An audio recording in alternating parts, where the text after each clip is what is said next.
বলো potato. Wow, এটা কি বলো তো? পটল। এটা কি? লাউ। এটা কি? করলা। টমেটো। বলো টমেটো। মটরশুঁটি। মরিচ। কি মরিচ বলো তো? কাঁচা মরিচ। এটা কি বলো? কচুরলতি। কি?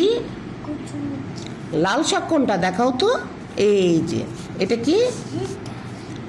এটা হচ্ছে রেড লিফ, রাইট? ধনে পাতা কোনটা দেখাও তো? আঙুল দাও। এই যে ধনে পাতা, এটা দাও, আঙুল দাও। ধনে পাতা কোনটা? এই যে। তারপরে কলমি শাক। কি শাক? কলমি শাক। এটা কি বলো তো? সাজনা। এটা বলো, এটা কি? সাজনা। না, সাজনা। এটা কি বলো? পুদিনা পাতা। এটা কি বলো? পালং শাক। এটা কি? বরবটি। ও